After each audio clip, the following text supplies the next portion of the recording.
Is there a doctor in the house?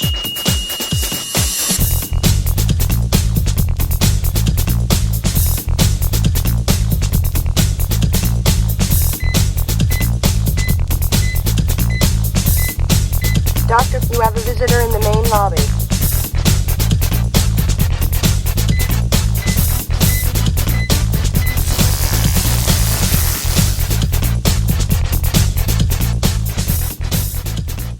Hello and welcome to the Talk To The Doc podcast, where we explore how real leaders strategize meaningful innovation and not just automation for automation's sake. I'm your host, Steve the Dr. Meek, and the doctor is in.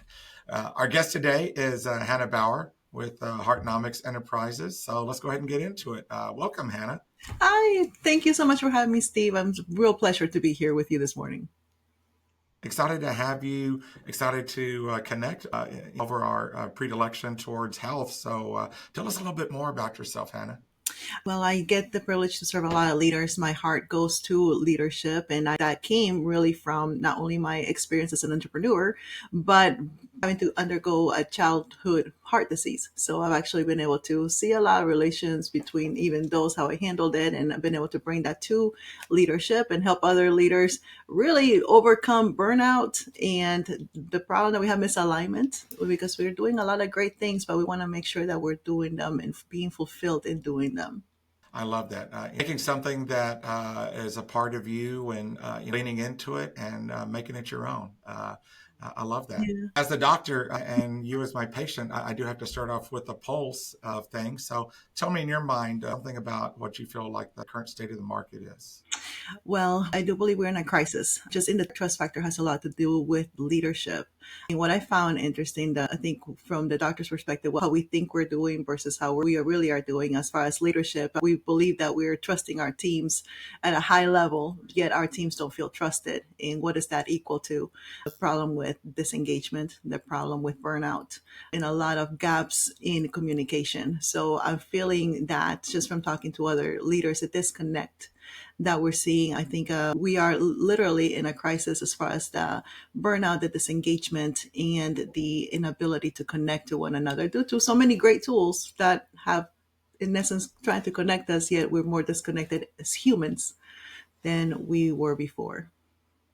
So in your mind, dealing with that trust barrier, what does a leader need to do? Where do they go to there to evaluate themselves? Well, exactly what you do, right? Take the pulse.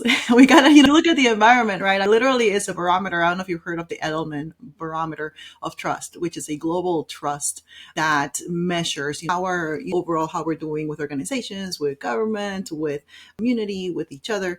And it's at its highest. The level of distrust is as high as it's been even prior to the pandemic, where a lot of things came out. So I think the first thing is the acknowledgement, right? We think is, we didn't give direction or the productivity. We mess up missing goals with productivity problems. We sometimes rationalize the fact that we're not where we want to be because of all these other things I didn't do. And we think it's more of a task performance thing, when in reality, it becomes a deeper root problem, which is the trust issue. Again, if we with low trust are not going to be productive, even if you don't trust yourself in your own skills, there's things that you're not going to go for in risk taking. So taking a moment to look at where you are in trust and what does that look like for you? I think that's the other part. We don't know, what does good trust versus bad trust look like? So starting to understand that for you. Sure. Now, in a hybrid workforce that we have today, do you have some guidance to leaders who are really trying to connect with those people who prefer to work from home or prefer to work remote? You may be happier in the office, but they feel better remote. How do you begin that connection with them? Well, I think it's been a beautiful thing. Right? For example, the ability that we get to do this right now. Digital tool has been great in really bringing the opportunities for that connection. And yet when we're talking about work, the promise that this tool has given, and it's opened up global markets, it's opened up new clients, it's opened up new talent, it's opened up a whole lot of new things. But where we don't take the time, again, we can't forget the human behind the tool. The tool is for the human. So in that sense, is still the same rules apply as in person. We need to connect. The greeting, the social interaction, all the things that happened before the meeting. If you recall, when you're going before a meeting, you're shaking hands, you're giving hugs, you're smiling. There's all this stuff, the pre-meeting, right? There's the pre-meeting, there's the after meeting. The after meeting is like, oh, hey, can I talk to you a bit about more about this? Or, hey, I noticed you were quiet in the meeting. Are you okay?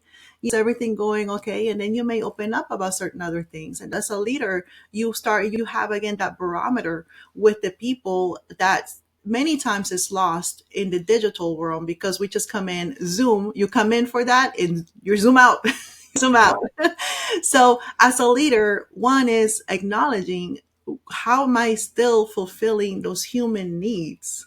How am I being intentional in responding and being able to, how can I tell if I do have a team member that needs that extra conversation, that how am I being intentional about it? Because it's not because we're having these digital tools where we have tasks, click up where you just know who did what task, or we have Rike where we can see what the project is at. So we're doing a really good job at measuring all these projects. We're doing a good job at measuring where we are with KPIs, with goals, who showed up at the meeting notes.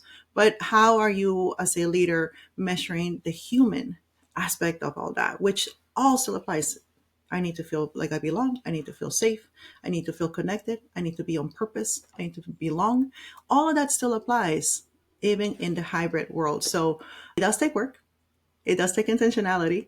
It's not just going to be organic, but making sure that for those teams, how am I doing that with in person? Some people used to do that by having an open door policy or by having certain office hours. How am I doing that with the hybrid work? So that even in hybrid work, we still not only know what hours you're available, but also understanding how is the work working with where you are in your life. Because there's a lot of reasons why people choose to work from home is because they have families or growing families, so they still want to be there for different hours. So how do we have the processes, the systems in place to be able to keep those people engaged with flexible hours, yet get the work done and fulfill the needs of our internal and external teams? And for global teams, how are they still feeling part of what we're doing? Because it's not just a task, but being part of the bigger picture. I just got to figure out a way. I'm a big fan of Seinfeld and Putty, so I just need to figure out a way to digitally give everyone a high five every time we have a meeting. You know what? Even that, right? Even when we do things like connecting like this, if you were to put your hands and you're looking at screens, doing things, we have to think of a different way.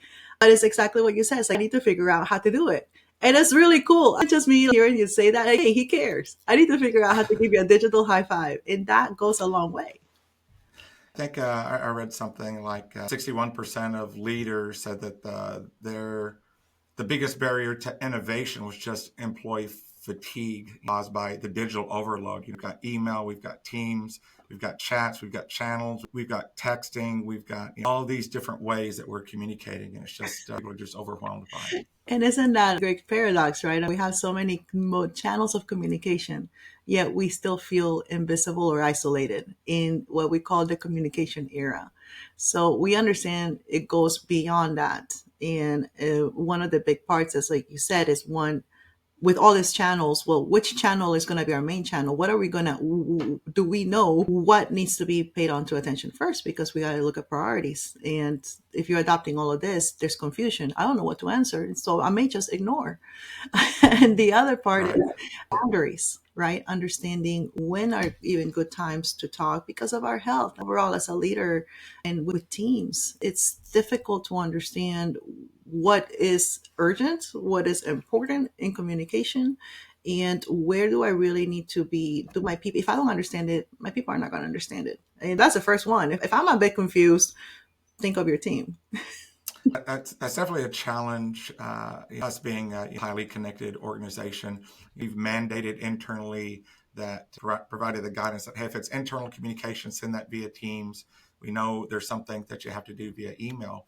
The problem is, in the old days, I could schedule, if it's after 5 and I want to send something, I can schedule that in Outlook, but I can't do that in Teams. So it's harder to have a great idea and then not send it because it's after hours. You're trying to find those balances and those rules for how you conduct yourself as a leader. Oh, 100%. Actually, I had that happen to me yesterday. was finding things, and this is the time I was paying attention to some things internally in the organization. And I started finding some breakdowns, and I had found some other ones earlier. So I just started sending them as I'm finding them, right? Because like, it's the way we communicate. And I'm just like, before I forget, I'm going to go ahead and send it. Well, guess what? At the end of the day, my person is like, is everything okay between us? How do you feel? Like, I know I believe in what we're doing. And I'm like, wait a second. It unintentionally caused a fear in him, where it wasn't because I was doubting his abilities, his talents, his commitment to the work. Hey, it was easy for me to just send it. And Sure. I didn't think about that. You know what? He's right. And it made him nervous. And it made like, hey, is everything okay? Is this like the final draw before we're going to go out? It wasn't that at all. Actually, because I trusted his talent, is that I was sending him this stuff. But the timing of it, I'm like, that brought awareness to me. I don't want him to feel like that, because I really do value him. And I had to say that. It's like, hey, listen, no, not at all. It's not you, really. It is me, because I didn't want to forget. I wanted to catch it in the moment as a leader. But I wasn't thinking at that moment how continuous things like that were going to make him feel. And so that Did was you a really wake-up say call. it's not you, it's me? Come on. I did. All right. I'll let you get away with that. All right. Well, let's move on to another metric. Now, I know you're all about the heart. So let's talk about the heart rate. What do you think? What performance type metrics tell the story for you right now? Well, for me right now, for a business, right? So I'm an entrepreneur. So business Sure. metrics, first of all, is income, right? You got to know the income. You got to know your numbers. You got to know finances, because money to the business is like oxygen to the body. If you're not having the business and the income, well, you're going to be lacking oxygen. It's not going to be alive. So that's one of the things of the metrics. But the other thing is the impact, because just as the financial part is important, so is the impact. And how we're measuring with the client experience. How are we measuring that with, like, hey, the ability to be able to get onto other platforms? What is the impact that we're having? How are we measuring that? Because it's great. Money tells one part of the story, but it doesn't tell the whole story. Because really, with our products and services, we're wanting to make a difference. So what is that vision? So for me, is how are we measuring the impact at this moment, as far as ability to be able to talk, the internal communications, things like that. For me, as a heart patient, I understood what being out of rhythm was. Actually, as a kid, I grew with what was called tachycardia paroxysmal supraventricular, another form of SVT, but it was a lethal form. So my heart would go super fast, and then it would also go irregular. So it was arrhythmia and tachycardia. So I could tell you those moments when it was happening like that, I was out of breath. I was completely disenergized. There many times, and actually months.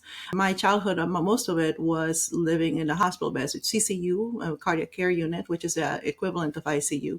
So there were things I couldn't do because my heart was so fast, and it was arrhythmia, and then sometimes it would just flatline, and for wanting to reset and get back into place. And it's not a bad thing, right? We need the heart to go fast when we're going fast. Think about it when you exercise. You want your heart to go up, and we talk about heart zones. So there's a purpose in that. There is a time for the heart to go fast. There is a time for the heart to reset. And we start going, even you might feel even uncomfortable when you stop running, because your heart is going back into place. So you're catching your breath. That's why we say that you catch your breath. I realized I was going through the same things later on in life as a leader, not having a heart disease, but because of leadership, because of things. And I looked at that. I looked at the organization where it was arrhythmic, because there were times we were just arrhythmia when the different departments are having conflicting priorities. The technology department is trying to get this out, but the finance department is trying to keep our expenses down. At the same time, we're trying to innovate. At the same time, we're trying to have the customer experience be well, but because we're on a budget part, we're trying a new program that will save us money, and now our clients are not getting the delivery when they were supposed to. So it's like arrhythmia. It's like we're going fast, Everything's we're out going of somewhere. That to me is silos. That is what happens in organizations when you have the silos. Hey, we're going to go full force. We're going to hear this. We're going to go through this goal. We're going to 10x our customer reach, but we're doing it in different ways and not coming the share part. And that's what I started feeling as a leader. Not only that, but the inability to even really get the pulse of, there are times we need to go fast, but just as much as that, there were times we need to slow. Same way. There's just like in a car, you can't be all the time an accelerator. You gotta know how to decrease, because whenever you have to make a turn, try making a turn in a car when you're going 100, you have to slow down so you can shift. And right now in Now, uncertainty, now, how do you coach that? well, you got to know your numbers, right? Going back to the numbers, you got to know what Okay. matters to you. So how do you coach that? One is usually people and say, like, hey, I don't know how to accelerate, accelerate, decelerate in a business. They don't. Usually, again, the markers are, I can't find the right team or work, or I'm having to do everything myself because the people just don't understand, and there's not a way that I can trust that this job will get done. So now I'm taking on additional, I'm going to putting on 3 or 4 hats all day, all the time. So that's what it looks like. So the first part would be Gotcha. just awareness on the leader. How many hats are you wearing right now? How are you feeling? How are those areas doing? Because it's not just like, oh, they're getting done. And I met amazing leaders. And honestly, and I will like, how are you human? You're doing so much, but is it sustainable? So a way that I coach that, and a lot of times when I am with leaders, is exactly that. They're at a point where they're doing a lot of things, a lot of great things, but there's no longer that fulfillment in it. There's that lack of passion, and there's this heaviness that goes with that. So the next part is there's also a lot of fear in the organization, either because of numbers or even fear when a great opportunity may come, and the fear that we may not be ready and this is our shot. So having an ability to measure that fear, and again, it's going to show up in different ways. See that the way that we measure disengagement, for example, you can measure it if you're someone that has meetings. How are meetings going? Are new ideas being produced?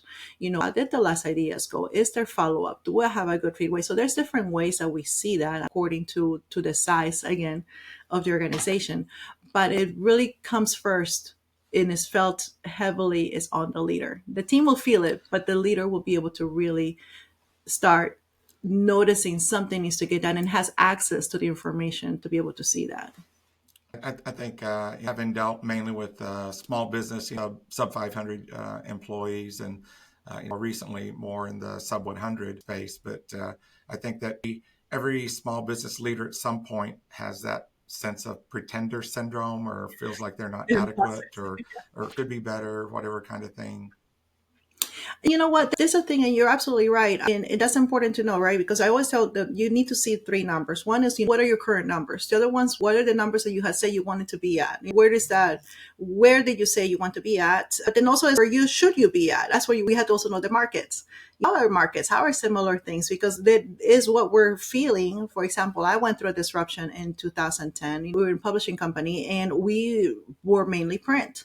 We were feeling a lot of pain in 2010. If you Oh, remember, sure. what came in on that was this rise of this new technology called the ebooks. So guess what? Our entire environment ecosystem was like, where do we go? So things that we had even expected to have in 2010, at that point from growth, it was just like, can we keep our doors open? Because it wasn't Sure. just, it was the entire industry. What had happened to the music industry a few years before that, where they started breaking into, you want to buy the whole CD, I want to buy the one song. And I just want to buy the one song in this way. I want to download it on this thing that has a lot of my favorite songs at one point. Same thing happened with publishing. So for me, I had to realize, one is, hey, this is where we want to be. This is what I know where our capability, our capacity to be, but also we have to keep an eye on the environment, because that's going to tell us where do we need to shift. And the shifting, again, you're in a car, when you're making a turn, you're not going to be able to go the same 90 miles. Well, hopefully you're not going 90 miles, 65 miles. Well, I'm in Texas, so we're always driving full speed, rain, snow, whatever. It's always 90 on the highway. Well, so, and you think about it, right? Think about race cars. Think about, like, they go really fast and they're very precise. One Sure. little thing lost in precision, going fast can mean life and death. But guess what also has to happen? Immediately have to stop. They always have to stop. No matter how great it is, no matter how great the car, they always have to stop, change tires, align, and everything. And that's the key part with the leaders in organizations right now. It doesn't make you weak because you have to stop and you got to get an alignment in your tires. It makes you a winner. Those are I the ones love that that. win. I love that analogy that even race cars, when they're going full speed, have to pull over and change tires every so often. Yeah, if they That's don't. that's very perceptive for business. Well, what about weight? Do you think of weight as a strategy metric? I guess in your world, thinking about automation, what's a metric related to that leaders should know about related to to your world? So automation has been, so there's a couple of things, right? One is the automation a lot of times is in response to information we get. And sometimes automation has been like, hey, we think that this is good. I think one of the biggest gaps is we said in a world of communication. We are in a world, we call it the data, right? There's so much data and we have a lot of data, but we don't quite know how to implement or act on that data, integrating that data into our daily activity. So sometimes in automation, these are a lot of great ideas and things like, hey, it worked for one or the other, but we still, unless it's connected to relevant, not just any data, relevant data to what we're doing, is going to be one more thing. Just like we did before with overproduction, we have an overabundance. Now, I have made that mistake even lately too, where I have a whole bunch of workflows. Well, the workflows are only good if they're triggered. There has to be a trigger. And if I don't know exactly what's triggering them, or if I don't know exactly what should be the trigger, I can have the most beautiful of workflows and automations, and they're not going to do nothing. So I need to really is that it's been a constantly whole balance between the front end and the back end. But in the front end, if you really think about it in AI, the front end being my understanding of my customer, of who my customer is, of my client needs. And that's really what the front end is talking about. But the back end is not only, hey, am I serving the customer, but am I also serving the internal operational systems that my organization needs so that the information gets to the right place. So it is a balancing act. It is, we tend again, many times to only on the outside and the customer experience and the customer is right, which they are. But we also have to pay attention to what is the back end cost to our teams in what it's going to do to be able to deliver that. It's not a simple, we just collect all that information, but what is the groundwork now that has been cost internally? So when we're thinking about automations, we can't just think of just one thing to respond to this one, but we also have to understand not only the triggers from the outside, but the triggers internally. How is this going to serve the team? What is going to be still the effort? Because we think automation is just going to, oh, we no longer have to do this and we no longer have to do that. But remember, every time we introduce a solution, you also introduce a problem unless you have planned for that, strategized. So for me, being able to be strategic, sitting down with the leaders, with the teams, facilitating those conversations on what does this internal work going to do once it is triggered in the workflows or in the funnels, if we're talking about marketing. How is this handled internally is just as important as making sure that we have our dashboard bug free and is working on the outside, and I have a team maintaining that. So this is where the human design really needs to come in, because we tend to think that, oh, with this AI tool is going to get rid of this, but you still have to think of the humans that have to operate with the information and the effect that happens from these tools triggering or being available. There's still a person or a team behind that has to take care of it. So, do you have any guidance for managing that team or managing that process of Yes. taking care of your team? Well, So, let's talk yeah. about it then. No, well, first of all, you have a strategy. You got to have a strategy. That's your roadmap. The first thing is like, and this is the thing, it's complex, right? It's not like a one shot is for everything. I know that. Just a one Yes. shot. There's side effects to every medicine. There's a side effect. As good as they are, there's gonna be even the one that's healing you. It might cause you to be drowsy, which is not a bad thing. But now you won't be able to do things. So we have to understand that every solution is going to have some side effect. So we're going to have to also perceive that. For that is where the communication, where we're making sure that we have those cross-functional teams. Because understand, especially when we're dealing with technology doesn't just touch one area of the company or the business, it touches everything. So when we're talking about integrating tools, we got to make sure we're facilitating those conversations in cross-functional teams. So that's one. But in order to facilitate that, again, you have to have the willingness to facilitate that.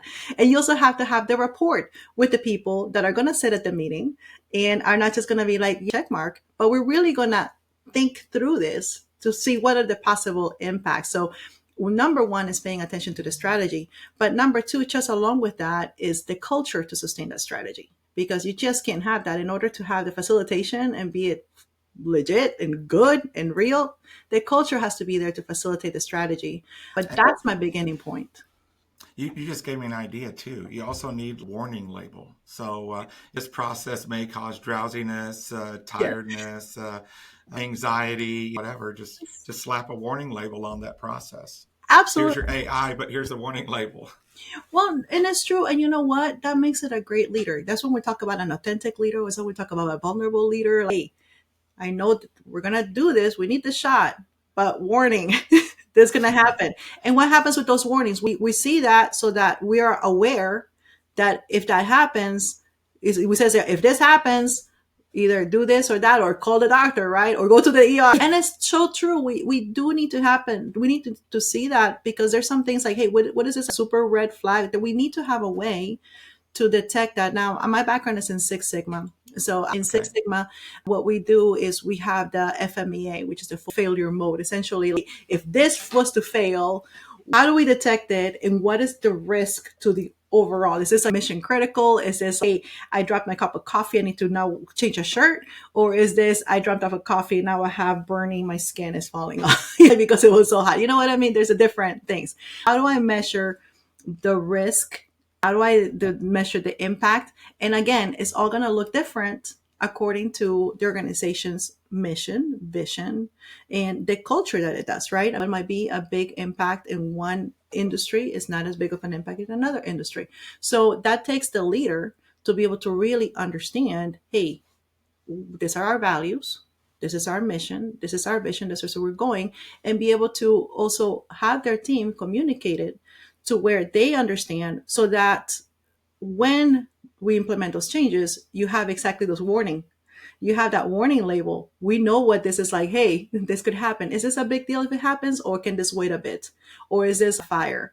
Otherwise, everything could be a fire when it's not. And that's why we have exhaustion, because we're like one fire to the other fire. We could have just taken care of that with an email, or that was a quick fix. I wasn't even the person who was supposed to do that. So having those, exactly, I love how you said that warning label, being able to talk into them and have the ways to respond if the when those things happen, because they're going to happen. Something's going to happen. You implement a change, you implement a solution, something's going to happen. But so that we have awareness and already have a plan in place of the gravity to the mission critical. But that again talks about, it's going to go back to that table, that facilitation, that cross-functional team, and having that report so we can talk freely about that. Getting to the results or getting, let me think of getting to the OI with your AI. I think is what you're targeting is trying to get to those results, trying to figure out the failures and all those things early so that you can get to that end there. And I think that's so key is the results, because sometimes we do change. And I think people, this is where they get tired, right? Change for the sake of change. What is this really going to do? So this avoids this one step, but now I have three other steps to do on this form, because now it's an automatic form. So what is that really going to do at the end of the day? I'm willing to do the three steps if it makes the organization as a whole better. But if there's no purpose in it, you just added a whole more work to me, and I'm not seeing the value. So I think keeping the eyes on the results, and is this really the result that we intend to, is key with change, is key with adopting different technologies. Is this going to lead us? What is this is great and it works for them and works for them, but what is the result? And when we get that, are we closer to our mission? Are we closer to our vision? How does this fit in the bigger picture? And that's a great part of leadership, what we have to do. Yeah, I think after almost 30 years as a leader, and almost 30 years of technology, I spent a lot of time being the engineer focusing on the technology side. But it's only been midway through my career that I started to recognize the adoption journey, that it's so important to have that people readiness, that it's great to have a tool, it's great to have technology, but you have to have people ready to use it. We have to spend a lot of time on the training, the communication, measuring adoption, and how innovation sticks, those kinds of things as part of that journey. Oh, that's true. That was a lesson I learned the hard way. Unfortunately, I was very ambitious. So back when hey, we were responding to change, and of course we gotta do something. We just gotta do something, and I implement. I'm the implementer. Let's go, and it was great. There's a time and place for that, right? Because we don't want to drown, so we need to push the button and do it. But you can't continue pushing the button without really seeing the results and the people, because I got really good at being able to develop processes, develop the systems, being able to like all these things. They look great on paper. They look great for being able to present it to someone else. But I did not take just as much time. It's not that, oh, people are going to do this or this is who's going to do that. It's not the who really just in the name, but it's really that the person, the overall, and it needs to be just as much time. When you talk about leadership, we're talking about the complex systems. A human being is a complex system. You need to take just as much time as getting them ready for those changes, taking the temperature, because that report, I realized my mistake was in not building the rapport I needed with the people, because if they didn't know me and I didn't know them, guess what's missing? Trust. And when you're talking about implementing changes, something that we've never done before, something that we hope is going to yield this, if you don't have, you're banking, the currency you're using right there is trust. The whole trust me is a bank account. And if you haven't been making any deposits, you're going to go some major withdrawals and it's not going to go well. And for me, it didn't go well. Like, what did it look like for me? I had some of my greatest talent eventually trickle off and start walking off. I started having people leave me. And that was a big warning sign. Hey, I'm losing, I'm investing all this stuff. I'm training my people. We're doing great. Hey, numbers are starting to like, hey, we're number wise, it's great. But my people, the key ones, were starting to leave. And that was a wake up call for me. It's easy to, if you're in a project-oriented environment. I was an operator before I became a project manager, before I became an engineer. So as I became an engineer, I still had it in my head, attack the critical path. I was trying to focus on those kinds of things without, I guess, thinking about the cost of rapid innovation for the organization that I was assisting. It's that change fatigue. That's why I have called my company HEARTnomics, because it's the economy of the heart. Because of those lessons, those hard lessons I learned. Because there is an ROI to leading with heart. There is big time ROI. When you talk about productivity, is very much tied to the rapport that you have, to the trust. And those are hard issues. So what are some of the, I guess, hidden human costs that you see out there going through rapid innovation environment? The loss of human potential has been the biggest one that I see. And one is the loss of confidence in what we can do as great human beings, the loss of confidence in our abilities, our skills, and our way to answer things. I think, again, we have a lot of great tools, but not even confident. I mean, I remember when I started using the calculator, or like in school, there was a time where we couldn't use a calculator to take a test, but I was never as confident as when I started using that calculator. Whatever work I did on hand, and I checked on that calculator, and what did it start training me at a young age, in the sense that the calculator is always going to be right, and possibly I could be wrong. Right? That was the thing. And I think that's one of the potential, the impact, because it's not just a calculator now. It's all of these things that are telling you. I actually used a slide rule. So we could go to abacus back then. But I remember adjusting my sundial to make sure that I was on time to class. All of those things.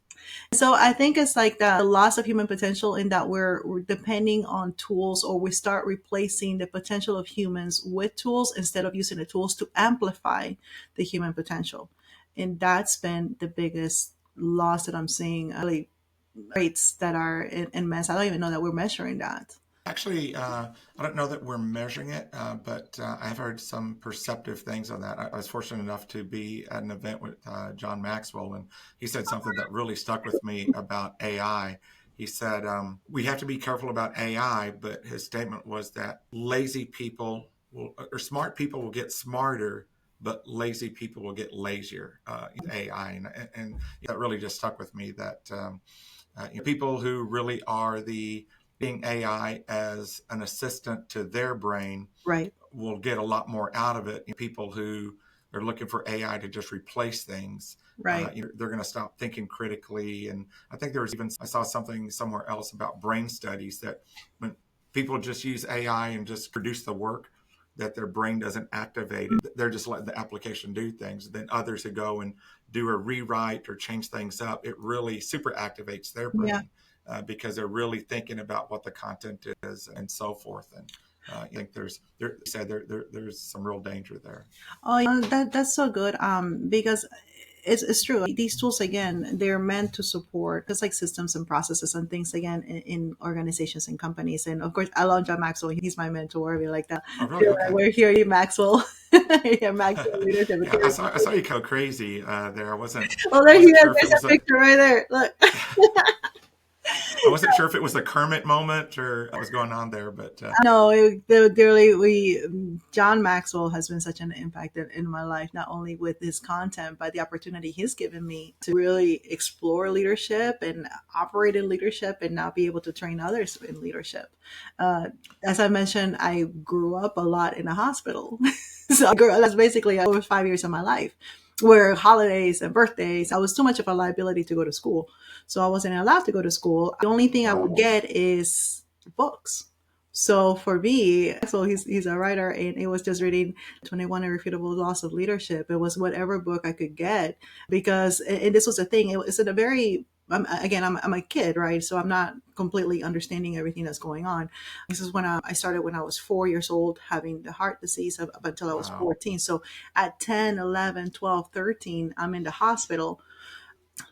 I knew enough because of people that were doing great things in the world that if I did live and things did go my way of being better, and if we did go the way that we were hoping it was going to go, I had to prepare now, even where I was, to do something because what am I going to do? I was always thinking I was going to be behind. So when the opportunities would come for books, and that's what I'm saying, like anybody who's out there, any opportunities you have to impact somebody in the hospital, do it. Books are still very relevant. Any knowledge we can give because it gets very lonely in there. But the opportunity to have the books, that became my school. So I'm learning through this. So I'm very grateful for what the work that John Maxwell does, the work that other leaders did, knowledge, even just in conversations like this, to be able to experience, because that's what got me through a very rough time, uncertainty. But also, it didn't just get through that, but be able to utilize that gave me perspective of what was going on to that later on. Now, today is what I get to do. I get to serve leaders in uncertainty. That's quite a story. I can't imagine what you went through and how it impacted you and in all sorts of ways growing up. Mine wasn't quite the same, but when I was younger, in that area, latchkey kid raising his brother and sister, those kinds of things. My friends were comic books, so it's kind of raised by comic books and the story of Superman trying to save the world, and later on, those stories that were so shaping for me. I found out that a lot of the people who were early writers were orphans or in orphanages, and they came from very difficult worlds. And so writing these stories about a billionaire who takes in an orphan and raises them into a good life kind of thing, those are their ways of coping with what they went through the hard time of the 20s or whenever they wrote the comic books. So isn't that something, and how it impacts you now? See, that right there, that's something that AI won't be able to replace. And that's why we have to continue to utilize and learn, because that right there, the inspiration that they got from growing, actually, and it was painful, but they were able to produce something that later on you benefited from that. That's how you grew up. And I think that's the part, right? When we don't take moments to look at, hey, there were hard moments. They were hard. They were painful.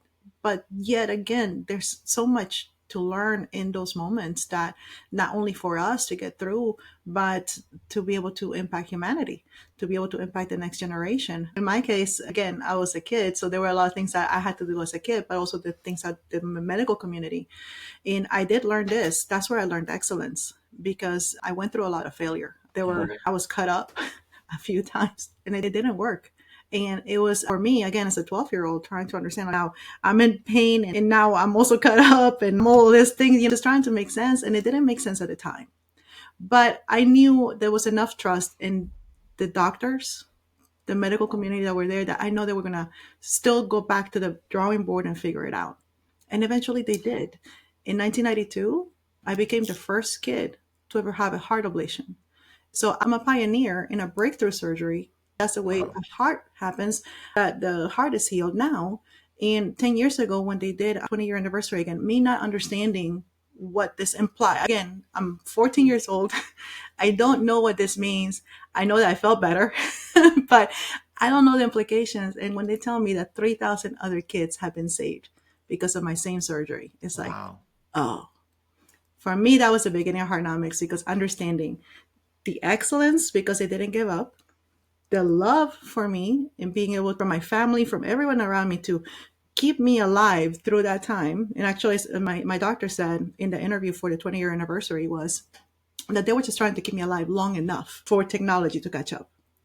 And I see that, man, that's what for our businesses. That's incredible. We're trying to keep our just income long enough until we're able to innovate. We're going to come up with a solution. In the meantime, we got to keep that income. That's what I said, like oxygen. It was like the same thing. And if as an entrepreneur going where I was going there, and I heard them, like, that's what we're doing. We're got to keep the culture and the excellence of strategy that goes with it. Now, do you think that your story, is that something that pulled you into Six Sigma, or was that just job related? No, it was not job related at all. It was me trying to figure something out. I went to a community event at the technology college. I was just trying to find solutions. Like, we had money was dwindling. People had a huge overhead in not really understanding where we need to go. And sometimes you think, oh, you're the only one. And I think that's in every problem as a business owner. Oh, I must be the only one. But then going to a symposium, hearing other business owners, but also hearing how other people got through, gave me hope. And it made me start looking for solutions. And that's when I was introduced to Six Sigma. I didn't understand exactly what it meant, but I did understand that I knew I didn't have processes and systems place. I knew I was throwing spaghetti at the wall. Like, yeah, we're going to do this. But Just seeing what sticks. I didn't have a systematic way. And I felt like this one gave me a systematic way. So I was thinking, where, with this limited amount of money, where can I put it the most right now, where it would make the most impact? And that was my people. So I got green belt certified. I had the entire business certified in white belt, because what I knew we needed was a common language. We were not talking the same language in the business. So Six Sigma, for me, certifying everybody as a white belt, gave me a way that we can start. This is the way we're going to start talking now. I know that the past is a past. I get it. I know there's wins. I know there's a lot of hurt from the past, but we're going to start this. And that's what I found in Kaizen events. For example, when I learned about Kaizen events, a new start is the beginning. We're forgetting this is the boundary. We're drawing the line, but then also implementing the new language in that moment, it made us that much more effective, because we wanted the same things. We wanted to continue to be in business. We wanted to continue making a living together, being able to offer the solutions that we had for others. We were just not talking the same language. We were not communicating. And of course, like I told you, there wasn't that trust, but that trust is not there if you're not talking the same language. So they go hand in hand. We're not talking. I don't know if I trust you. That's why a lot of times it's less the communication. But even if we're talking and we're not talking the same language, it's not going to help. Get other readings and things, but if I'm not having you face to face and all I get is an email of this, it's going to be complete miscommunication. That's why everything goes in there. So for me, Six Sigma, learning it, I had to learn real time on the job, implementing it, not just one project, but another project, and implementing it organizational wide. It was fun, scary, interesting, exhilarating. I learned a lot of lessons with it, but it did give me the language, the skill, the process, the system, which I felt with my heart, that's what they did, because they were very precise. The doctors had to be precise, and we needed precision, and we do need precision in business. So I was looking at what is going to help me be precise, what's going to help me catch the failures. They're going to happen. It's the same thing. I know that we had to talk. I know they were very aware of what worked and what didn't work, because they would test it. They would test my heart, and they would see if it would go into the abnormal rhythms or if it would stop. So the same thing, I had to find a way to test my organization before we were putting things out. So it taught me that too from the hospital. But it also just taught me overall that every time somebody that would come and see me, they would read the notes from somebody else. So there was a way to get knowledge, even because I couldn't explain what was going on many times. I'm like in bed. So there needed to be something that spoke for me. And that was when I introduced knowledge management as well in the business. Oh, that, it's so great. Just the same way physicians, they have standard terms for certain things. Service organizations, you need to have our own service glossary of, these are our things. This is how we operate. This is what this means. And the more it seems you shouldn't have to explain what something is, more likely you probably should break it down and explain exactly what it is. Yeah, because a lot of times you just can't, right? In my case, it's not like I'll go, oh, I couldn't even speak. So there had to be times when there has to be something that has to speak for himself. So even for your people, advocate for your client, advocate for your team, and the processes and the systems help in doing that. Almost kind of becomes a cultural glue that kind of helps everything stick together. Knowledge management, big deal. Well, we're kind of coming to the end of our time, man. Has time gone by very quickly? No, it has. The time, I think overall, that's something from John Maxwell where we talk about time. Sometimes we think like, well, how long is this going to take? A lot of times with change management, it's like, how long is this going to take? Well, time is going to come by either way, right? Time is going to go by either way. Also, I think something with the AI and technology, we have this ideal that it's going to save time, but also I would call my leaders out there, well, what are you doing with that time savings? Because that is time that needs to be devoted as much internally for that internal alignment, for the external execution. I realize that it takes just as much discipline to rest as it did to go 100%. It really does take work. And for that, that's where I started implementing the BEAT method. And I didn't even know I was doing that when I was a kid, but I started doing that as an entrepreneur. And then now is what I get to help people with the internal alignment, because we don't take the time for ourselves. And we're in real time learning things and implementing things and making decisions. That is really valuing that time and being fulfilled in what we do. We can't expect to have highly engaged teams, highly productive teams, high hope teams if we don't have that ourselves, and Sure. can't be operating at a deficit. So in the sake of time, take time today to align internally and you'll see the productivity, how it's going to go up externally. All right. Well, let's put a bow on this thing then. You've covered strategy, systems, innovation, heart of leadership today. You can't leave our listeners with one guiding principle. Something they could put on their whiteboard and look at every day, assuming they have a whiteboard at work. What would that be? Well, I said the alignment. So what am I excited about today? Because I think that's one of the things in getting caught up in the midst of everything, we lose our excitement. And as leaders, and I don't mean just emotional excitement, I'm talking about curious, embodying that attitude of curiosity in the work that you're doing today, even if you've been doing it for 10 years, 20 years. What are you curious about? Because that's going to bring about it's going to trigger so many areas of your leadership. So how are you staying curious today about your work, about what you're doing? What are you curious about? What are you excited about? And those are the questions I would say leaders ask in the morning, curiosity. And in the evening, reflect on that. What did I learn? What did you learn? What were you curious about? What did you learn? And that reflection, because that's going to create also that part of that alignment day to day. And it's okay if maybe you might say no, nothing. Well, that's what you need to work on. We're going to be curious. This life is lively. Humans, we get to do this. We don't have to do this. We get to live this life. So what are you curious about today? Yeah, I used to study martial arts, and one of my favorite quotes was, "I'm an empty teacup waiting to be filled every day."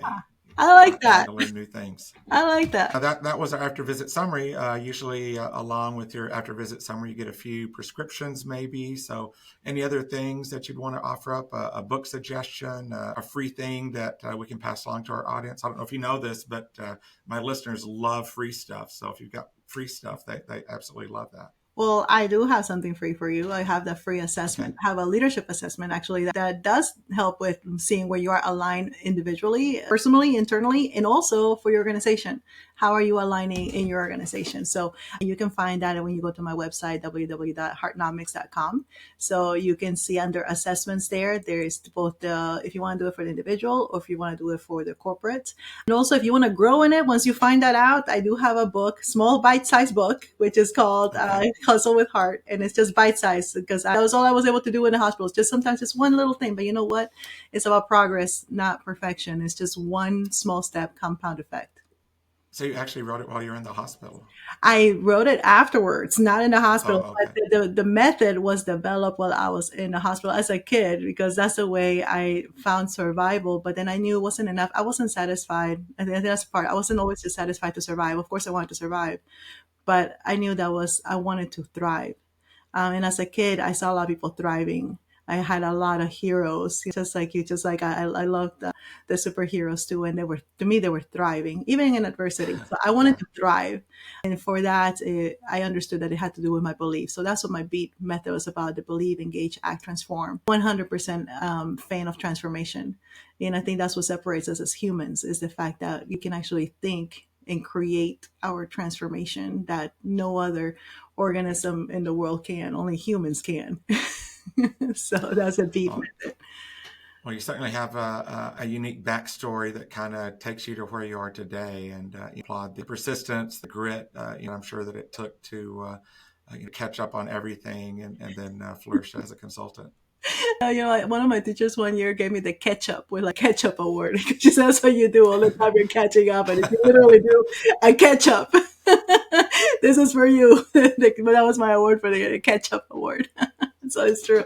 Well, I think that brings us to the end of our doctor's appointment. I think today Hannah reminded us that real innovation isn't just systems, but the people behind them, the heart behind them. And hopefully our conversation today sparked a thought or suggestion on how maybe your organization can align a little bit better, your culture and technology and everything working together with the team, earning trust as a leader, sharing trust with your people, however it happens to be. So don't forget to subscribe to our Talk to the Doc on your favorite podcast platform, everywhere you'd want a podcast. If that's a verb, I just turned it into a verb. And I'm your host, Steve the Dr. Meek, and the doctor is out.